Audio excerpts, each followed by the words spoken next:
What's up, YouTube? It's the Action Figure Grader coming back to you with another video. Let's take a look at some vintage collection sales. We got lots and lots of really good deals.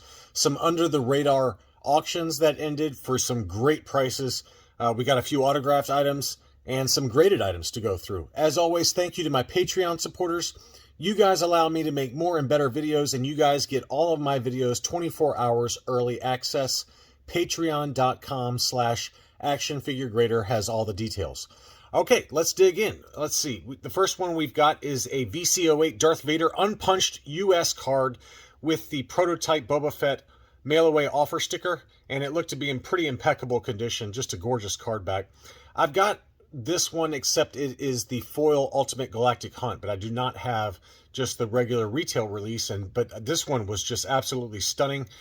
$60 plus $8 shipping. I thought that was a fantastic deal for a gorgeous Near Mint Plus Darth Vader VC08.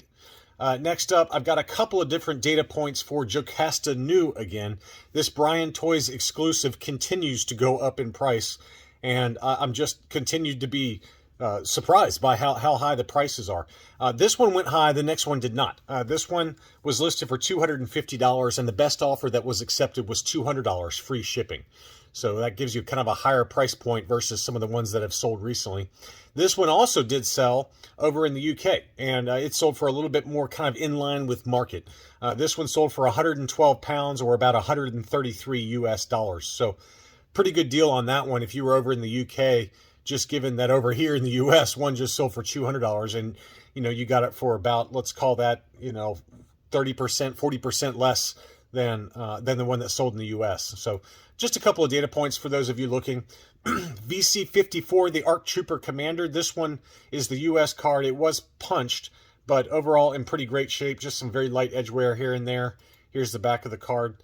Probably like 85 condition, maybe 80 plus. But overall pretty great shape. And that one was listed for $120 free shipping. And the best offer that was accepted was $100. So $100 for a punched example of the US card for VC54 ARC Trooper Commander. Next up, we had a gorgeous Princess Leia in her slave outfit, VC64. This is the Revenge of the Jedi card, offerless. So this one would be the one that was packed into the Death Star kind of playset pack-in that was an SDCC exclusive. But this card back was pretty flawless as well. Just great shape overall. It was also shipped with a star case. It was listed for 320 pounds. And that was the sales price. 380 US dollars is the currency conversion there, plus shipping.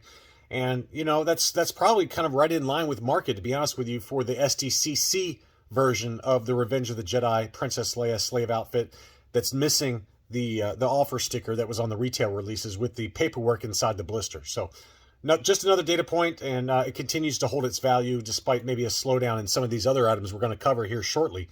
This is one I had in my What to Buy video, VC68, the Canadian version of the Rebel Soldier in the Echo Base battle gear. You can see the close-up there of that name pill and how wacky that is with all the different languages, and I believe it also has Portuguese language on there.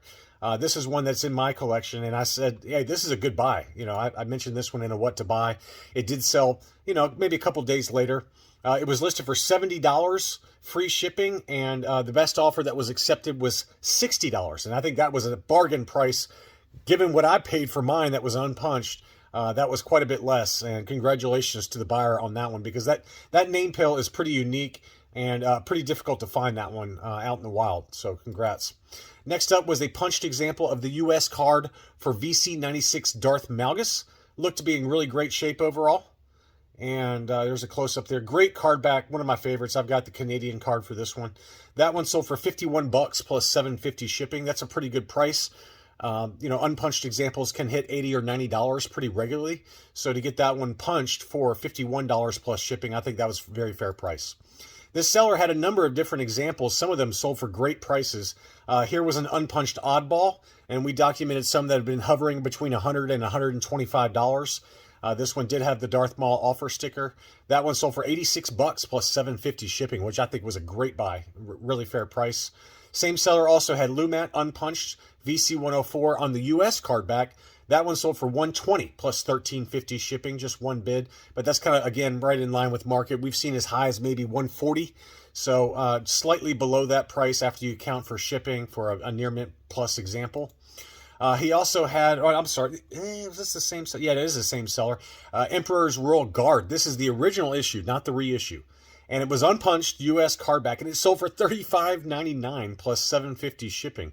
Now, you got to remember that at the peak of the market, before they announced a reissue, this was going for, in high grade, $100 to $150, and I saw graded examples that sold for $200.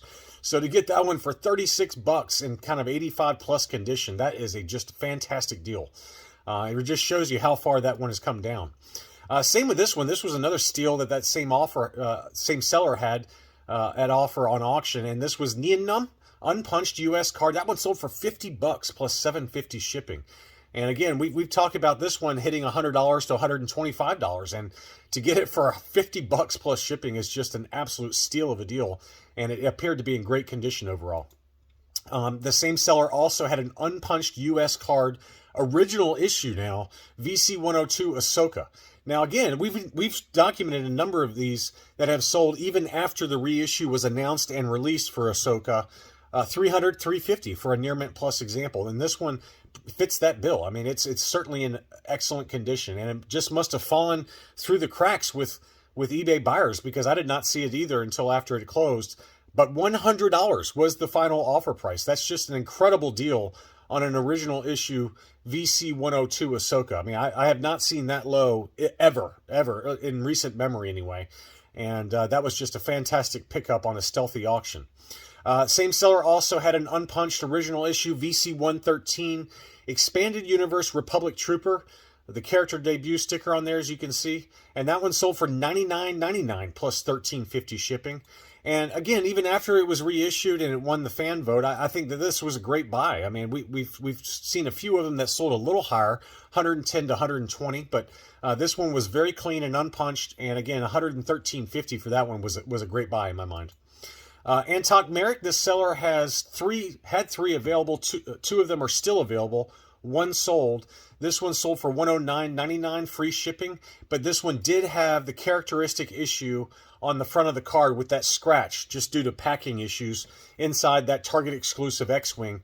And this one is no exception. It had that scratch on there, so at least the seller disclosed it and made sure not to hide it in a lot of the photos like you see for some eBay sellers. So again, 110 took that one home for free shipping. I thought that was very fair. I mean, given that ones without the scratch can hit 130 pretty regularly, 110 seems about fair for that one, just for that light scratch. Here was a lot of 15 different vintage collection figures, all fairly recent releases. It looks like you had some Clone Troopers, Leia, Bespin Escape, the Armorer, Death Star Droid, Red Snaggletooth, just a number of different recent releases all in one batch. And that one, again, for 15 figures, you got it for $132.50 plus $14.99 shipping. So it's a little over, let's call it 10 or 12 bucks a piece. I thought that was a very fair price for, some recent issues like the Emperor, the Rogue One Vader, Hondo Anaka, the Power Droid. So just, again, nothing too spectacular in this lot. But for those of you who are looking for, recent releases to fill in your collection, I thought that was a great buy for about 12 bucks a piece. Next up was a graded UKG VC61 prototype Fett, and this one was encased with the original mailer box.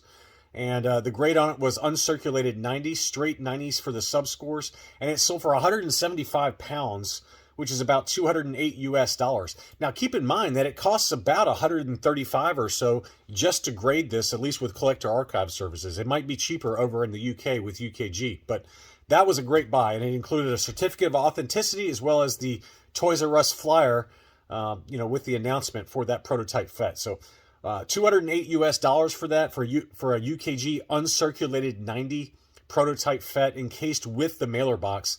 That was a great buy in my mind. Next up, I've got another graded item. We've got a Return of the Jedi R2-D2, and this was an uncirculated 9.0 on the modern scale with the prototype Fett offer. That one sold at auction for $133.50 on 4 bids with free shipping. I thought that was a great buy for an uncirculated 9.0 modern scale AFA R2-D2. I thought that was a really fair price. This one is the Target exclusive Droids card back, graded 8.5 on the modern scale. And that one did have the archival case from AFA. Beautiful example of that Target exclusive. Tough to find that one in a high grade. That one sold for $110.50 plus $12 shipping. And then we got a couple of different Ahsoka autographed items. The first one is Ashley Eckstein, who obviously voiced Ahsoka during the Clone Wars animated show. This one was ungraded, but this is the Ahsoka Tano Mandalore version, and it sold for $250 free shipping.